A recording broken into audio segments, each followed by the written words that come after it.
Herman Manyora has been here before, and GERALD BITOK has also been here before. Good morning, gentlemen. Morning, Chuladi. Good to see you, man. Hey, GERALD. Hey. Hey. What up? Hey?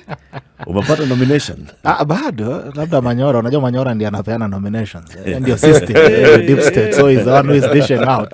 So not unless he has me in the list, I'll be happy to hear that. Talk well. But it's a pleasure to be back here.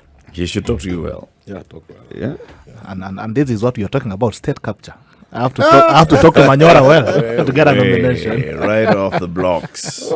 Who's we, GERALD, that's talking about state capture? Who is? Who's we? He's an insider, you know. Many people are speaking about state capture. I mean, it's not a new conversation since you have conversations here every morning. And I think I must commend you guys for the conversation that you have every single morning. I must say that my frequency is stuck on SpiceFM because that's the only place that we get very objective conversations in the country. When you tune in elsewhere, it's about sex and gambling. So the fact that we can have real conversations here is something that I love to keep coming back for. You earned the invitation. I need to ask you. Are you suggesting we should also talk about sex and gambling? No. That's why I'm here. Because you talk about the right things. The moment you start talking about sex and gambling, I'll be out. Yes. Okay. Herman, Yes. you can already tell this man you're telling us is an insider from one side. Yeah? We, he says we. Yeah, he says we are talking about state capture. It's part of them that are talking about state capture. Okay, let him be. It's a national conversation. It's not about one camp or one people. Even where you sit, my friend, is you speak about the same things because any place that takes up what should be yours is a conversation that you must have. Sit here. I've heard him speaking about the same things as well several times. I've heard Du speaking about what goes wrong in this country. And I mean, it cannot be a reserve for a few people. It's not that when I speak about an issue that's of national concern, I belong to a certain side. And I think that is one of the stereotypes that we must deal with as a nation. That when you raise an issue, they say, who you? No, upande fulani. When you speak about something, they say, who you? No, Azimio Mano Kenya Kwanza. We are in a nation that we are all affected by either management or mismanagement that happen in the country. So we are allowed to speak about it without necessarily being lumped up into a political camp. Very good. So yes, it's an opinion that I have as a person, and it affects me in every way. So it's not just sloganeering, because there are people who picked up this. Oh, state capture. Oh, in South Africa, there's a state capture commission. Oh, in Kenya, there's a report that's been released by lawyers, talked about state capture. Then everybody now goes with what is state capture from your definition? For me, I think, you see, this is a nation. And a nation is not a private property. It doesn't even belong to us. It belongs to people, generations that are going to come. One day, all of us that are sitting here will not be here. And we still have a nation. So if me that have a privilege of maybe having an head start in this nation continues to control the resources of this country, continues to control the opportunities in this country, continues to control every right that every citizen that is born is entitled to, then that is state capture. If I have the power to make decisions on behalf of 50 million citizens, and I make those decisions in favor of myself or people that are associated to me, then it means I've put the nation in a capture that I control myself because of my place of power. For me, that's how I look at it. So the thing is, we must take off this country from people who feel they're entitled to those things that we have as a nation in terms of resources, opportunities, and everything else, and distribute it to millions of other citizens that also deserve the same opportunities. That's how I would define it. I will not define it from a political angle, but I'll define it from a place of privilege and power. If you have the privilege, for instance, you hold the microphone, you hold the studio console that you control the sound. If you decide this morning that you're the only person who's going to speak and all our mics are muted off, then that is state capture in this studio. You've captured us. You're sitting here, we have microphones, but we cannot speak because you control the console and you can switch off anytime you want. How do you distinguish that from just basic abuse of office? Basic abuse of office is transitional because you cannot hold an office forever. But about power and privilege in Kenya, for instance, and Africa, it's been proved that you can have it over a longer stretch of time. So abuse of office is a different thing. Capture is a different thing, because if you're capturing all the very integral resources of a country, then it means every other person cannot access it. But abuse of an office is what you are doing. You can say, BITOK don't speak, and I don't speak. You're abusing your office. But if you continue to propagate this over time, even when you leave Standard Group and you go to another place and you keep off switching mics on other people, then that is what we call capture. Unless that power is taken away from you, then you're continuing to sit on us for the longest time. And that's what we are saying. I mean, a country has to develop, it has to grow, it has to outgrow people. Kenya, for instance, has not outgrown the people who founded it. For the longest time, we still speak about people who founded this country. And I must say this, that every generation must be allowed to define its struggle and to remember its own heroes. We cannot live in the past. We cannot be hung over it forever.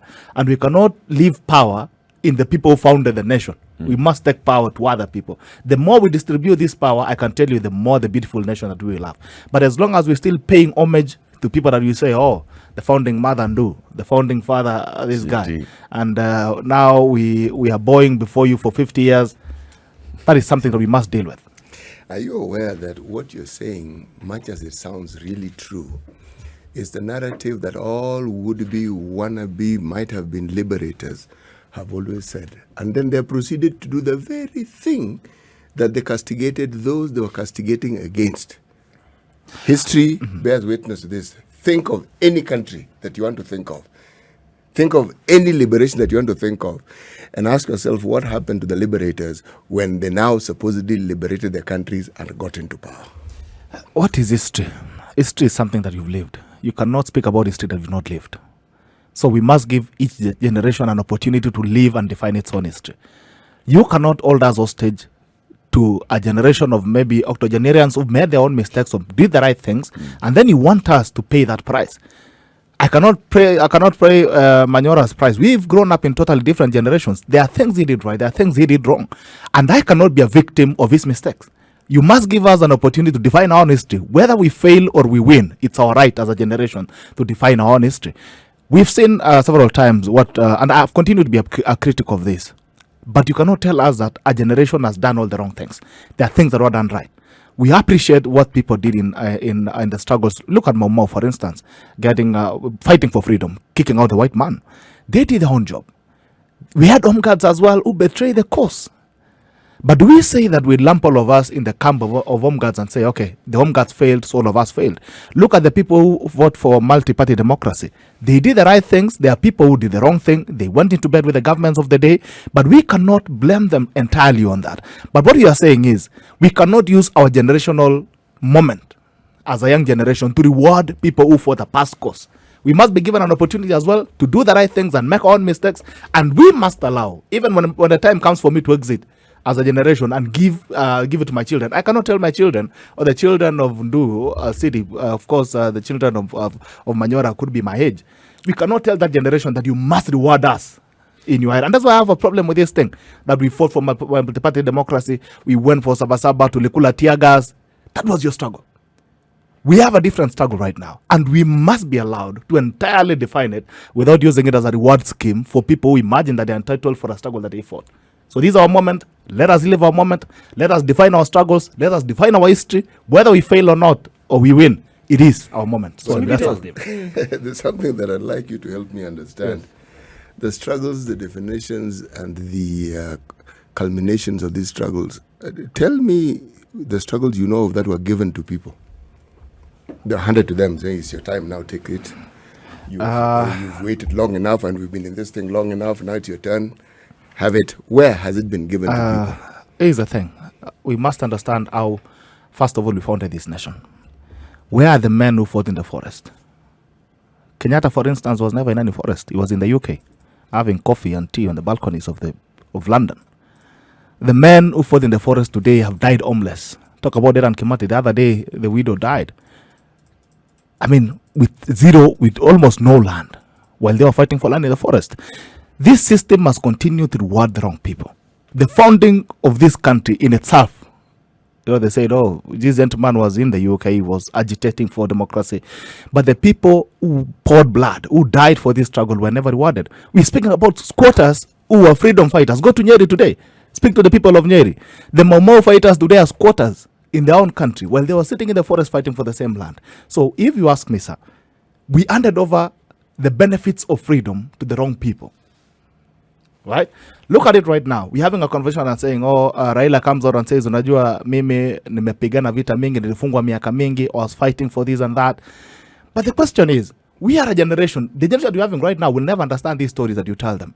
They want to ask the issues that we have right now, unemployment, joblessness we even experience at the moment, the cost of living. How are you going to fix it for us? But you cannot turn it into a position of rewarding. So if you ask me who has been rewarded, first of all, the founding father of this country was given a country that probably he never really fought for. This moment we're having a conversation around, okay, let's reward Mother Karua, let's reward Raila Odinga, let's reward these other people because of what they fought at that time. I insist, we are a generation that have nothing. Are we looking at a system of rewards when we're talking about political choices that are then going to be made in the next 19 days? And that's what I'm saying. Okay. Is that what we're looking at, Herman? Are we saying that as you're making your choice on who to put in the seat, that what you're looking at is a reward system as opposed to looking at somebody who is essentially going to come and do the things that will save this country economically and otherwise? Are we looking at a reward system, or are we actually looking at picking the right person or persons for leadership? That's me. That's you, Herman. My friend has said so many things. I don't know where to start. I have not had anybody, peoples, create the reward narrative as a basis of choice. So I doubt that Kenyans want to choose, if they are choosing Raila as a reward. I think they will have looked at other factors.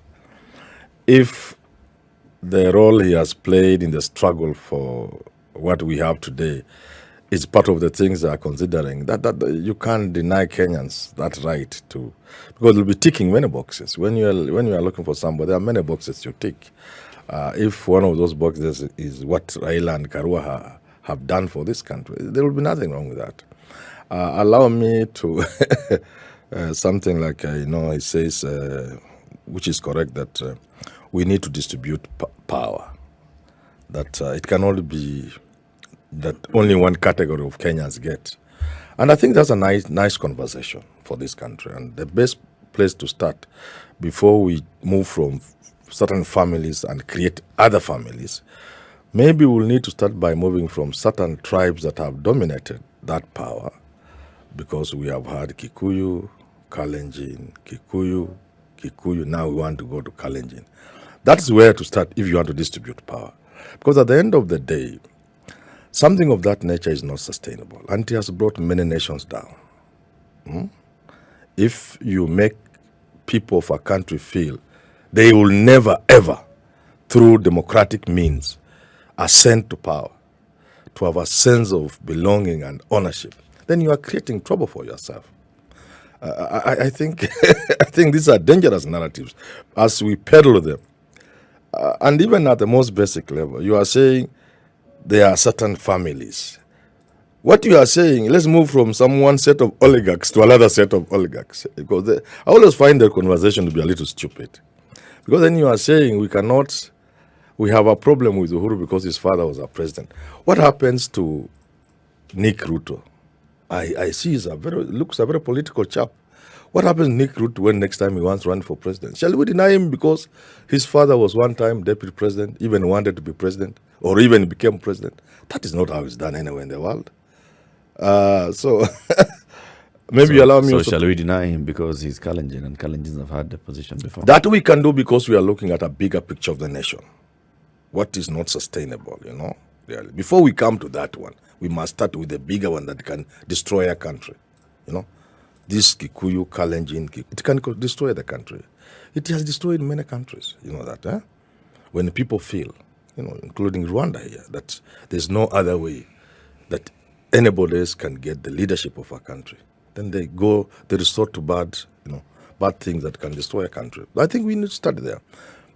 And dealing with political families will be a little tricky.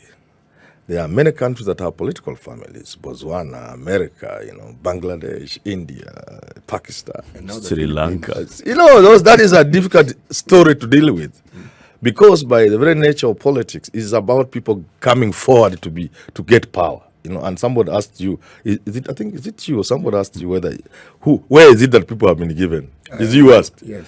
You see, Obama was here and in Taifa Hall at the University of Nairobi. friend of mine another professor asked him, "Are you considering going for president?" Then he was senator. But Obama told him, "My friend, power doesn't work like that. Power doesn't consider anything. Power, you go for it." So if there's a generation of Kenyans that want power, they will have to go for that power. In this building here, also on a show with Nabiswa, yeah? And we were talking about East Africa, and there was a lady participant from Uganda. Yeah, she said, "You people, what are you talking about? Museveni apene too. When he was in the forest, some of these guys were just playing around here. Let them go for it." So power does not consider anything. Allow me just finally to talk about state capture. We like using words and terms that perhaps we don't quite well understand. You must begin by understanding that it is government that provides business everywhere in the world.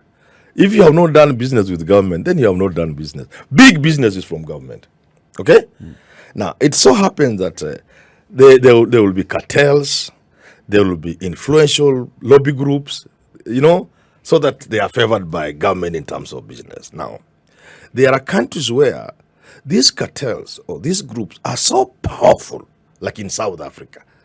They can be so powerful, they can capture the state. That's state capture. That's not the situation in Kenya. No, it's not in Kenya. In Kenya, it is those in power who use their position to dispense favors. So it's not state capture in the sense in which you can find state capture in South Africa. That means, therefore, BITOK and Latif, if you want to end state capture in Kenya, you just end it. If you are the president, there's no need for a commission. You just end it because it comes from State House. It flows from those in power to those benefiting. In South Africa, it is those benefiting who are bringing pressure to bear on government, including deciding who becomes Minister of Finance. You know that, eh? That's how we got to know it. So ours is not like South Africa, where now you can have a commission of inquiry to deal with state capture. Ours is so simple. Allow me to demonstrate. It's like you have fish in a pond in your compound, in a swimming pool which you have turned into a fish pond. Now, you feed the fish and you give them water. There's water and you feed them. So now that's what you are calling state capture. So if you become president and you don't want the fish, you just drain the swimming pool and the fish die and give it to Muga to go and cook, fry them. You don't form a commission of inquiry. So these guys must tell us clean they really want to go for Uhuru. And I advise them, first of all, you cannot do it. It's not possible. It's not possible to go for Uhuru. Secondly, you will not succeed because you might be the one to go first. Thirdly, are you saying it's not politically possible? It's not legally possible? It is not possible. If you are to be honest and you are using the law to pursue that issue, then that net will catch some of these people before it reaches Uhuru. Now, from a political point of view, Africa is moving to a situation where we are encouraging heads of state, presidents, to go home peacefully. We don't want to follow them. And we are moving in the right direction. People are transiting, allowing others to take over, and they go home and they die peacefully if it must die. We want to encourage third world presidents to know that you can leave office. And so even the world will not allow you in that kind of approach. But even locally, do you think Kenyans, and in particular the owners of the person, every person has their owner. Do you think the owners of the person, do you think Kikuyus will allow you to harass Uhuru when he has left office? It will be very difficult. Let me tell you, Latif, you remember when Moi left, one of the reasons why Raila got all the votes of the Kalenjin, including perhaps if he was voting in 2007, and he was called Arab Mibei, is they were saying Kibaki had harassed the Kalenjin, hunted them out of office. You remember that kind of thing? Which wasn't quite true, perhaps. But look at how strong it was as to influence a 90-something% turnout and a 90-something% vote for Raila that they had been. Now you can imagine if you hold Uhuru through a tribunal with all the shame, my friend, you'll pay for it. The deputy president has been asked that question, and he has said he is not interested in going after the president. Latif, can I answer you? Using nothing but logic. Yes. You have said state capture is what it is. What they have defined it to be. Yes. And BITOK has said it very well, okay? Now you tell us next, you give us examples of what state capture is. The examples you give without having to infer directly are about the Kenyatta family. CBA is about Kenyatta family, right? Milk is about the Kenyatta family, right? And all the issues of land, as Gachagua put very well, is about the Kenyatta family. Then we go to the next logical observation, that since state capture, what we call state capture, is something a president can switch off, and that's the end of it. We don't hear about it again. Then why would you come with a commission? The commission will be intended not to stop state capture, as I've explained, because you stop state capture in our context by simply switching off. So what will be the intention of the commission? It will be to go after past crime. Past crime, you link it to past people. You have already given us examples of the people. Example number 1, Kenyatta. Your example number 2, Kenyatta. Your example number 3, Kenyatta. So who are you going after? Logically, you are going after Kenyatta. Oh, Manyora. You have not even given one example outside the Kenyattas. I think you'll Let's take a break. It's 8:30. This is Kenya's biggest conversation. Herman Manyora and GERALD BITOK, 2 political analysts who are here. GERALD BITOK, of course, talking about state capture. We can tell on which side he's leaning. He's not saying it, but we can infer. Herman Manyora, on the other hand, he's not saying it, but he can also infer. Okay. So, which side are we talking about? This is the Situation Room, the only way to start your day. Kenya's biggest conversation. It continues. We are live on SpiceFM, on KTN Home, on YouTube and Facebook. It's Eric Latif, Ndu Oko, CT Muga, our guests, political analyst Herman Manyora and political analyst GERALD BITOK. We are talking about Kenya Kwanza versus Azimio la Umoja coalition. In whose hands are we safe? Herman, Yes. start with you. In whose hands are we safe and why? Politics is tricky. You can think somebody is good, but then many people have been disappointed. But we have a very limited choice. The choice of Raila Mother Karua pair vis-a-vis the choice of Ruto Gachagua pair doesn't seem to be a very difficult one to make, because none of these people, none of these groups, none of them is coming up with anything radical.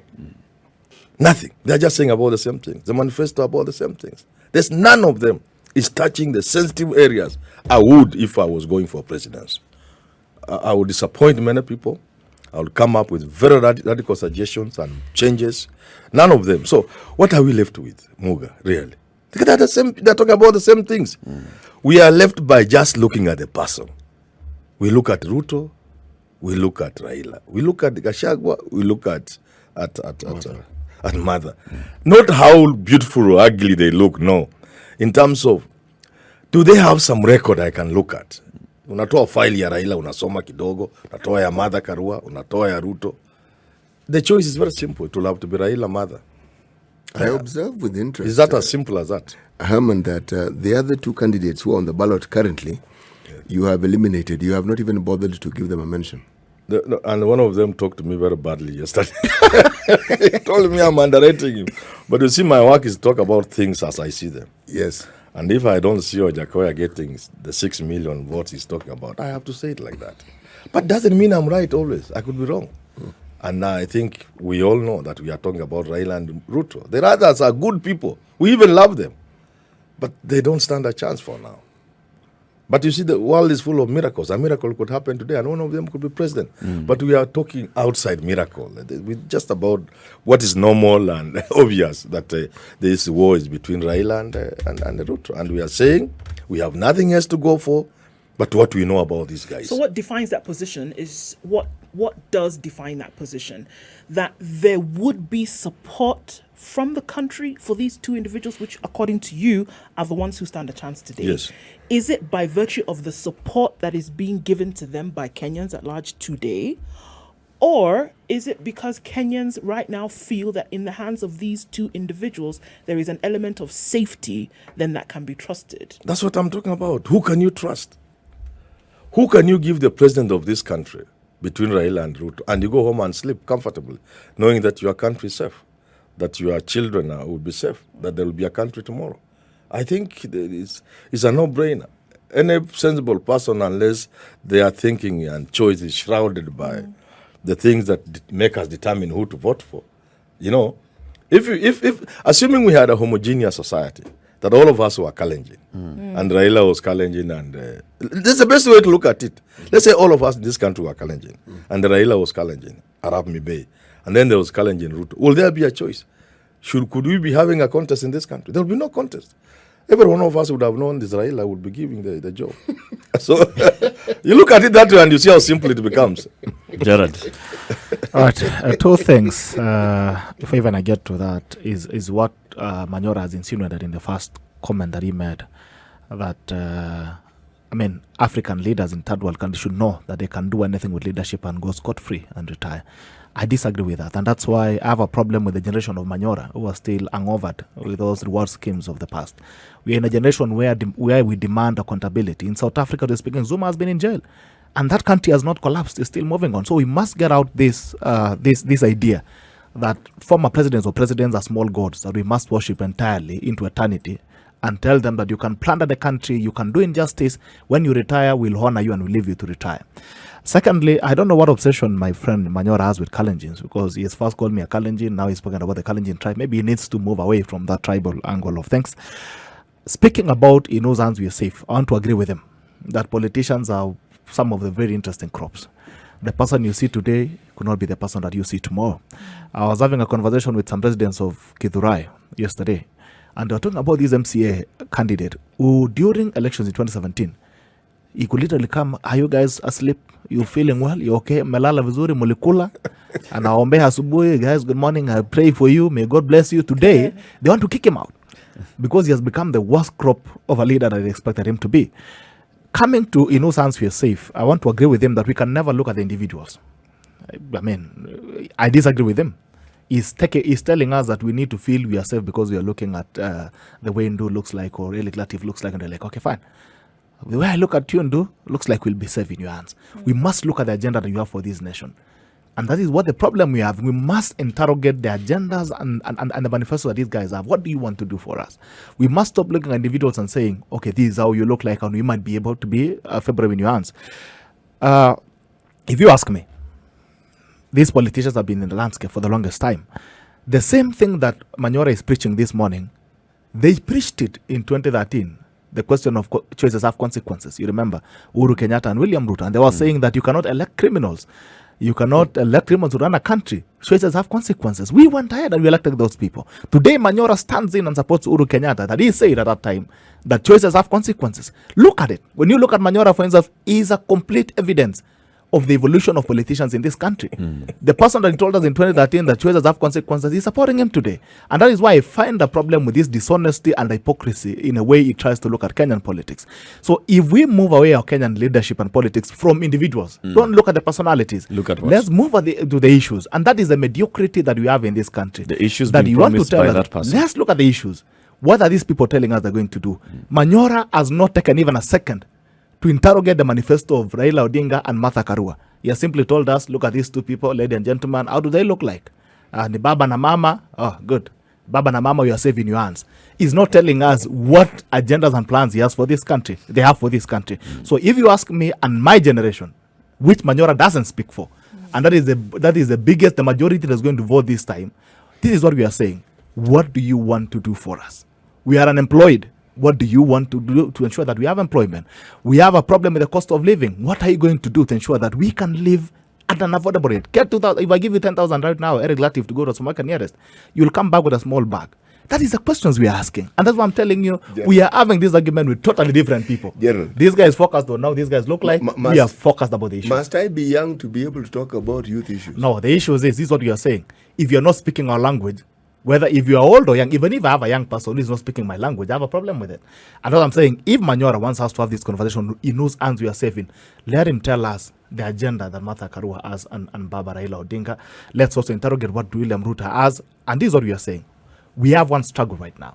The struggle that we are in right now is about the economy. Anybody who is going to tell me how they are going to fix the economy, that's the person I'm going to consider being self-answered with.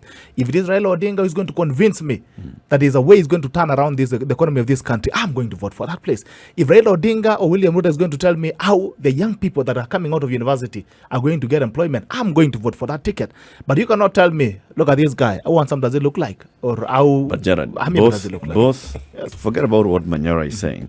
Both those candidates have produced their manifesto, in which they're talking about all those things that you've mentioned. How are they going to address healthcare? How are they going to address the cost of living? How are they going to address employment, youth opportunities? How are they going to address industrialization and growing the economy? Okay. Both sides have talked about that. Let me look at both of them. Now, Raila Odinga, for instance, has promised, he has run on a social ticket, and he has said we want to ensure that it's social protection by saying that we're going to dish out 6,000 shillings to every Kenyan. Not anybody, every Kenyan. To people, vulnerable families. But how do we define 2 vulnerable? million vulnerable families. How do you count? Who counted it? Do we have who went out? Have you been counted? Yes. I mean, there's not a statistics. The figures are Fine. available. So we are looking at social. the- We are looking at social protection on that end. On terms of industrialization, we're talking about one county, one product. I don't know how viable that is. On matters debt or running of the economy, we are saying that we are going to source money from stopping corruption. You stop corruption, then fine. After you stop corruption, the money that goes to corruption will come and implement that and use it in the economy. What has been inspiring about that is, all these are promises as we look at it. Let's flip to this other end.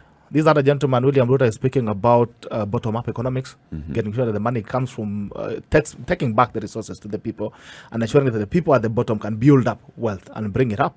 He's spoken about institutionalizing the fight against corruption, empowering institutions as opposed to fight corruption, to ensure that we see loopholes and ensure that we have more money in the economy.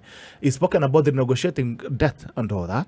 He's spoken about giving an environment that every other person can do what they do best. You, every relative, you come here every morning to broadcast, assuming this was your studio. Then you give an environment to ensure that you can thrive in your own way. It is between the two things. In my own way, if you ask me in whose hands I'm safe in, personally, as GERALD BITOK, as a businessman, because I do business, I would feel safer in the hands of Kenya Kwanza. Why? The environment to thrive and to do what I do best. What does that mean? Affordable credit for my business. Right now, the biggest headache if you've ever done any business, the biggest headache is how to raise funds. Where are you going to get the money to raise? The cost of credit is also obnoxious in this country. A few years ago, when Kibaki was in What power, is the Kenya Kwanza promise for GERALD BITOK, who is not a student who's just left university, but somebody who has been in business for a couple of years? What's a Kenya Kwanza promise for GERALD BITOK accessing credit? This is what you're saying, and this is what they're saying. That they are going to ensure that they can give over 100 billion to ensure there's affordable credit for people who are running business. Another thing is ensuring that this licensing regime, if you go to any business today, you find our whole wall is full of licenses. Kuna license ya hii, kuna license ya kuimba, kuna license ya kukoa, kuna license ya everything. Why do we need all these licenses to cripple businesses?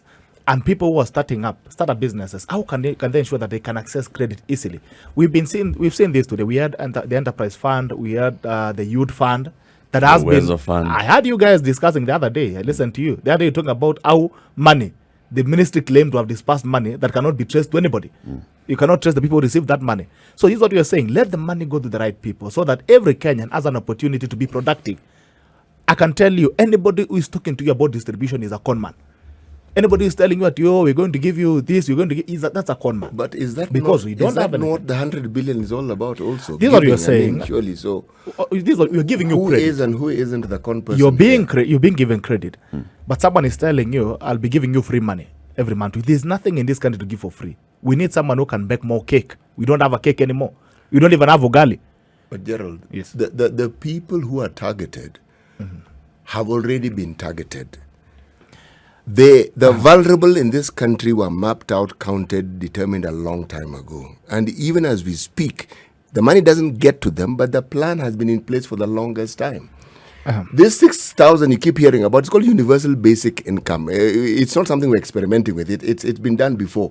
And it focuses on people without that help, will not be able to even live. Moga. Not a question of just moving. Okay. When it comes to the issue of what you're making available, the situation we find ourselves in is not the lack of availability of funds. It is because this government, by the way, it's a government, Uhuru and Ruto, that government, because of their domestic borrowing, mopped up every money that you can think of. The debt we speak of in this country is 50 external, 50 domestic. It is a safe way to invest. Banks will not give you money. The Kibaki government was able to enable us this because they reduced what they were borrowing. So that's the reason why Gerald BITOK, the businessman, cannot access credit. Yes, the banks are not going to give him money. And I want to He's take not a you priority back. to the banks. And here's the thing, Moga. I want to take you back to the things that you're speaking about. During COVID time, they spoke about money that they borrowed in billions to give to vulnerable families. I don't know how many of them received it. We have a scheme right now that is called the old age scheme. Inua Jamii. Inua Jamii, ambao wanapewa wazee. I can tell you, I don't know how often you guys go to those villages, but go to those villages and just try and listen to the stories around this Inua Jamii program. It's a total fraud. It is. And I want to get to a place where we are having a conversation about productivity, because even those families that are calling vulnerable, there is no way you're going to lift them out of that place, not unless we want to condemn them to permanent and eternity of vulnerability. But here's what we are saying: we must start thinking about the productivity of those families. Unless we're having a case whereby these people cannot be productive for one reason, maybe they're disabled, terminally disabled, or maybe they are sick, terminally ill, that they cannot be productive. But if we're having a conversation around vulnerable families in the sense of economic level, then we must be having a conversation about how can they be productive. There's no way you can have 100% of a family that cannot be productive. If as a parent we are not productive, a child can be empowered to be productive. And that's the conversation that we must have. We cannot continue to operate a nation of tokenism. That even right now, look at the unga and mafuta and petroleum. Instead of fixing the real problems, you talk about subsidy. We talked about unga the other day, subsidizing unga for 4 weeks, just towards an election. In What your happens estimation, afterwards? Gerard, Yes. the 50 billion shilling that is being proposed to be earmarked for the hustler, as the hustler fund, how much would an ordinary hustler borrow and access? It depends on how. It depends on how you a define. million, 6 million. It depends on how you. 1,000. It depends on how you define an ordinary hustler to be, and that is for them to define. But for me, it is what they are floating, because I've not done the numbers and said how many hustlers do we have want to access credit. What I want to hear is there's money somewhere that I can access, and I can access in the right procedure. I have tried to apply for the Youth Enterprise Fund for 4 times. I tried the first time in 2015 to apply for it. I tried in 2016. I gave up in 2018. So this gentleman is saying the money belongs to young people who are doing business, but they want you to produce a title deed as security. That is what they are calling accessible credit or affordable credit. I mean, when you look at it, that is hogwash. And they're still saying they're distributing money. I don't know how many young people have title deeds that they're saying they've given money to. And if there's evidence, I would want them to provide and say this is the money that we set aside. So when you talk about the money is there. The problem is how this money is managed. And if you look at the reports on how this money has been managed, it has gone, not even the people that were intended to. It was complete fraud, complete corruption, and nobody talks about it. And I like the admission of Manyora. He has said that the problem that we have in this country flows from State House. He has said these things that you call state capture flows from State House. I agree with him 100%. It flows from State House. And unless we fix who sits in that State House, we'll continue to have these problems. Uhuru Kenyatta stated very clearly that he was lenient with corruption, and he has not told us why he was lenient. Why was he lenient? That's the question that we should be asking. You've admitted that I was lenient. Why were you lenient? Does a new seat sanitize the position? Because that's the question for a lot of people. Is that we're not talking about brand spanking new individuals who are coming into government. We're talking about people who've been in those seats. We're talking about somebody who shares the presidency currently. So what guarantees then that getting into that seat is going to make these things that you're talking about happen. It doesn't matter which side you look at it, everybody who is gunning for a position today has been in that position. What guarantees that these things will actually happen? I think that's the question. When you're asking in whose hands are we safe, you had people who dabbled in these things all along. What guarantees that come the 9th of August, suddenly we're going to have a sanitized individual who then will not do the things that they've done in the past? I campaigned for Jubilee. I campaigned for Jubilee very strongly. There are many days that I didn't sleep in the house because I was saying, Kumira, this is the hope. This is the ticket that we're going to fix this country. It has disappointed me. One mistake I cannot do is to give guarantees for any politician. And right now, I've stayed off active politics completely. There's no place you found me doing active politics because I know what it means. And the fact that you cannot 100% speak for a politician. But I'll tell you this, politics is like going to heaven. Jesus, they've been told in the Bible that Jesus has built many houses. In heaven, there are many homes. And many Christians are looking forward to getting mansions in heaven. But there are no guarantees. We are hoping that this gentleman will come down and tell us, finally, guys, let's go. Here's your mansion. Here is your whatever. And it is the same in politics because it's full of promises, flowery promises. What I can say is what feels more convincing to me as a person, what makes more sense to me as a person, and that's where I can leverage my decision on. But I cannot guarantee you I'll be making a mistake to guarantee you that I can tell you William Ruto, when he gets there, I can guarantee you with my skin and kidneys that he's going to do the right thing. The same thing I would not expect even my brother here, Aman Manyora, to guarantee that if Raila, because Raila, all these guys have been there. All these guys have been here. During Modi's time, they've been there. These guys they've been interacting together. He's spoken about William Ruto supporting Raila Odinga and we called him Aramibe. We branded him. And he is there an opportunity to be income. Today we are against him as a community. The same thing William Ruto and Raila Odinga, and Lu was not against William Ruto, and they saw him as a messiah. The other time, Uhuru Kenyatta was telling us, Raila Namoganga, Raila should never have done this country, he's an enemy of the nation. Today he's telling us this old man is the best thing that ever happened after sliced bread. So when we talk about politicians and their promises, I cannot put my kidneys on the table. Unless Manyora is willing to put his kidneys. But for me, I'll just say the promises that I put on the table and where I think is bankable. When you listen to the Azimio promises, which of them stands out as the one that would convince you that this is the way to go? Latif, Jubilee came with a manifesto in 2013. And we are where we are in this country. So really, what is this manifesto we are talking about? My friend BITOK didn't listen when I was talking. I assumed he's an intelligent man because indeed he's an intelligent man. So what did I say? I said Ruto and Uhuru and Raila are talking about the same things.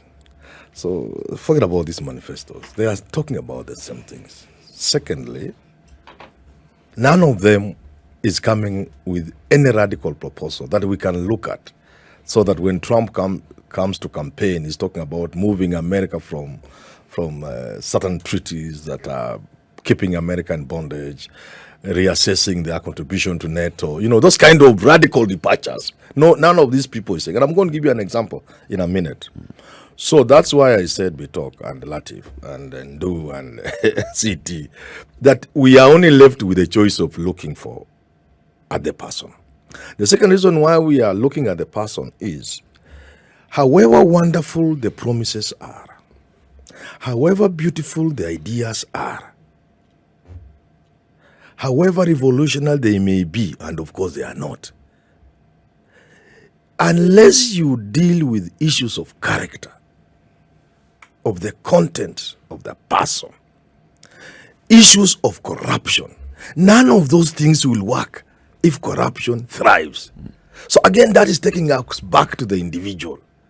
Which pair can you believe from the choice you have? Can you believe Rigathi and Ruto will fight corruption? Because unless you fight corruption, all these beautiful things you are talking about can go nowhere. Or would you believe between the two, you will trust the pair of Raila Odinga and Martha Karua to fight corruption? It is as simple as that. And let me explain when I talk about... So you go with your gut feeling? It's not even gut feeling, there's evidence. There's evidence. Some individuals... That they have fought corruption? Some individuals, every corner they pass, somebody is talking about, somebody has taken their thing. So, and others, this is in public domain. Now, let me demonstrate to you in a minute only, because I'm a teacher. I can summarize. Yes. Yeah, I'm looking at the time. I'm summarizing. In a minute, why these people are talking about the same things. Raila is talking about health. Okay? He's saying nothing. Ruto is talking about health. He's saying nothing. They're talking about NHIF. NHIF is a fraud. If I was one running for president, I would say I will equip our hospitals, improve them, take care of the welfare of doctors and nurses and the entire health workers we have in this country, and every Kenyan and any Kenyan will walk there free. But NHIF is a fraud, is a business to do with the people's health. Raila is not departing from that. Neither is Ruto. When you talk about housing, none of them is telling us what we can do, that we need to do. For example, in urban cities, anywhere in the world, people don't sell land. Who are they talking about that? There are so many things. So finally, just to wrap it up, because of time, Ndu, Yes. this country is faced with one simple choice. Looking at these individuals, looking at their past, and the sum total of who they are to us and through what they have done, who between the two can you trust can run this country? In whose hands can your country be safe? In the hands of Ruto and Rigathi Gachagua, or in the hands of Raila Odinga and Amadha Karua? And that is the determining thing, and that will come from Mount Kenya. We'll ask the people after the news. Correct. In whose hands do they think they are safe, and what is the determining factor? What reason are they using to decide on whose hand they feel they are safe? Correct.